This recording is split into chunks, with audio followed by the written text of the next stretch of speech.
Hi friends, ഇന്ന് ഞാൻ വന്നിട്ടുള്ളത് നല്ല അടിപൊളി ടേസ്റ്റ് തയ്യാറാക്കിയിട്ടുള്ള ഒരു ഒഴിച്ചുകറിയുടെ റെസിപ്പി ആയിട്ടാണ്. അപ്പോൾ ഇന്ന് തയ്യാറാക്കിയിട്ടുള്ളത് കുമ്പളങ്ങ മോര് കറി കേട്ടോ. അപ്പോൾ അതെങ്ങനെയാണ് തയ്യാറാക്കുന്നതെന്ന് നോക്കാം.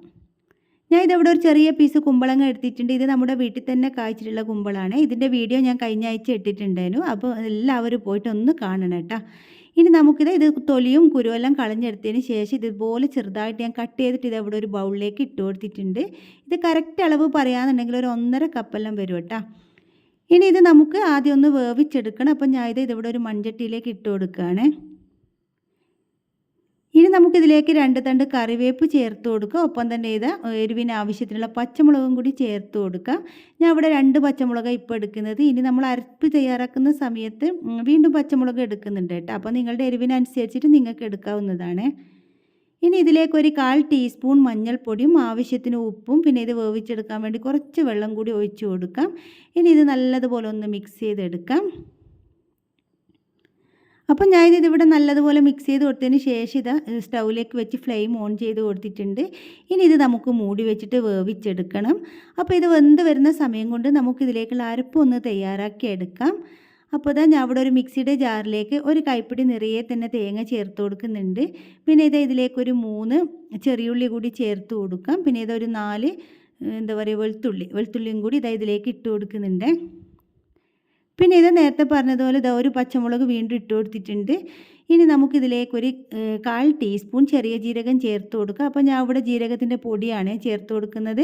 നിങ്ങളുടെ കയ്യിൽ മുഴുവനായിട്ടുള്ള ജീരകം ഉള്ളതെന്ന് വെച്ചാൽ അത് ചേർത്ത് കൊടുത്താൽ മതി. ഇനി ഇതിലേക്കൊരു 1/4 ടീസ്പൂൺ മഞ്ഞൾപ്പൊടിയും പിന്നെ ഇത് അരച്ചെടുക്കാൻ വേണ്ടി കുറച്ച് വെള്ളം കൂടി നമുക്ക് ഒഴിച്ചിട്ട് നല്ലതുപോലെ തന്നെ നല്ല മഷി പോലെ നമുക്ക് അരച്ചെടുത്തിട്ട് വരാം. അങ്ങനെ ഞാൻ ഇതിവിടെ നന്നായിട്ട് അരച്ചെടുത്തിട്ടുണ്ട്. ഇനി നമുക്ക് ഈ അരപ്പ് കുമ്പളങ്ങയിലേക്ക് ചേർത്ത് കൊടുക്കുക. അപ്പം ഞാൻ നേരത്തെ 2-3 പ്രാവശ്യം ഇത് തുറന്നിട്ട് ഇളക്കി കൊടുത്തിട്ടുണ്ടേനു കേട്ടോ. അതൊന്നും വീഡിയോയിൽ കാണിച്ചിട്ടില്ല. എല്ലാം പിന്നെ വീണ്ടും കാണിക്കുന്ന സമയത്ത് കാണുന്ന നിങ്ങൾക്കും ഇത് ബോറടിക്കും തോന്നിയിട്ട് കേട്ടോ അത് കാണിക്കാഞ്ഞത്. അങ്ങനെ നമ്മുടെ കുമ്പളങ്ങ നല്ല പാകത്തിന് വെന്ത് വന്നിട്ടുണ്ട്. ഇനി നമുക്കിതിലേക്ക് അരപ്പ് ഒഴിച്ചു കൊടുക്കാം. എന്നിട്ട് ഇതിവിടെ നല്ലതുപോലെ മിക്സ് ചെയ്ത് കൊടുക്കുക. എന്നിട്ട് നമ്മൾ അരച്ചെടുത്ത ആ ഒരു മിക്സിയുടെ ജാറിൽ കുറച്ച് വെള്ളം ഒഴിച്ചിട്ട് ഒന്ന് ചുറ്റിച്ചെടുത്തതിന് ശേഷം ഇതിലേക്ക് ഒഴിച്ചു കൊടുക്കുന്നുണ്ട്. നന്നായിട്ട് ഇനി ഇതൊന്ന് മിക്സ് ചെയ്ത് കൊടുക്കുക. ഇനി ഈ ഒരു സമയത്ത് നമുക്ക് ഇതിലേക്ക് ആവശ്യത്തിനുള്ള ഉപ്പ് കൂടി ചേർത്ത് കൊടുക്കണം. നമ്മൾ നേരത്തെ ചേർത്ത് കൊടുത്ത ഉപ്പ് കുമ്പളങ്ങക്ക് മാത്രമുള്ള ഉപ്പല്ല ചേർത്ത് കൊടുത്തത്. ഇനി വീണ്ടും ഉപ്പ് ചേർത്ത് കൊടുത്തതിന് ശേഷം നമുക്ക് നന്നായിട്ട് ഇതൊന്ന് മിക്സ് ചെയ്തെടുത്തതിന് ശേഷം നല്ലതുപോലെ തന്നെ ഇതൊന്ന് തിളപ്പിച്ചെടുക്കാം. അങ്ങനെ നമ്മുടെ കറി നല്ലതുപോലെ തിളച്ച് വന്നിട്ടുണ്ട്. ഇതിൻ്റെ ഫ്ലെയിം ഇവിടെ ഓഫ് ചെയ്ത് കൊടുക്കുകയാണ്. എന്നിട്ട് ഇതിവിടെ മൂടി വെച്ച് കൊടുക്കുന്നുണ്ട്. നന്നായിട്ട് ഇതിൻ്റെ ആ ഒരു തിളയെല്ലൊന്ന് മാറി വന്നതിന് ശേഷം നമുക്കിതിലേക്ക് തൈര് ചേർത്ത് കൊടുക്കാം. അപ്പോൾ ആ ഒരു തിളയെല്ലാം നന്നായിട്ടൊന്ന് മാറിയിട്ടുണ്ട്. ഇനി നമുക്കിതിലേക്ക് തൈര് ചേർക്കാം. ഞാൻ ഇവിടെ 3/4 കപ്പ് തൈര് മിക്സിയുടെ ജാറിലിട്ട് ഒന്ന് അടിച്ചെടുത്തതാണ് കേട്ടോ.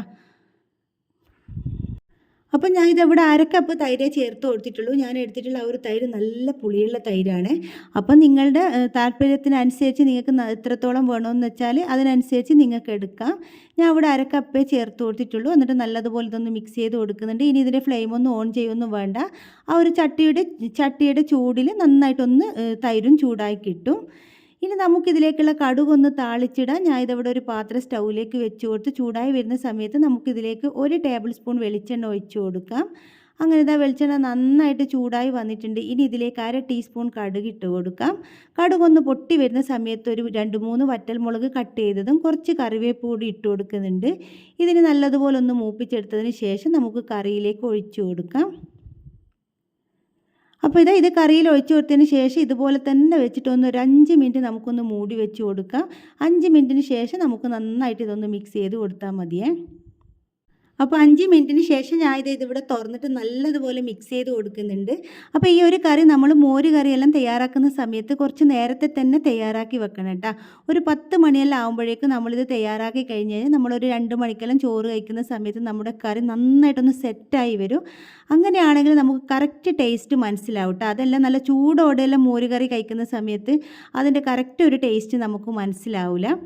അപ്പോൾ നമുക്ക് ചോറിന് കൂടെ കഴിക്കാൻ പറ്റുന്ന നല്ലൊരു അടിപൊളി കുമ്പളങ്ങ മോര് കറി ഇവിടെ തയ്യാറായിട്ടുണ്ട്. അപ്പോൾ നിങ്ങൾക്ക് എല്ലാവർക്കും വീഡിയോ ഇഷ്ടമായിട്ടുണ്ടാവുമെന്ന് വിചാരിക്കുന്നു. ഇഷ്ടപ്പെട്ടിട്ടുണ്ടെങ്കിൽ എന്നും പറയുന്നത് പോലെ തന്നെ ലൈക്ക് ചെയ്യാനും ഷെയർ ചെയ്യാനും സബ്സ്ക്രൈബ് ചെയ്യാനും ഒന്നും മറക്കരുത്. നിങ്ങളുടെ കുക്കിംഗ് ഇഷ്ടപ്പെടുന്ന എല്ലാ ഫ്രണ്ട്സിനും അതുപോലെ ഫാമിലിക്കൊക്കെ ഒന്ന് ഷെയർ ചെയ്ത് കൊടുത്ത് സപ്പോർട്ട് ചെയ്യണം കേട്ടോ. അപ്പോൾ പുതിയൊരു വീഡിയോ ആയിട്ട് ഇനി വീണ്ടും കാണാം.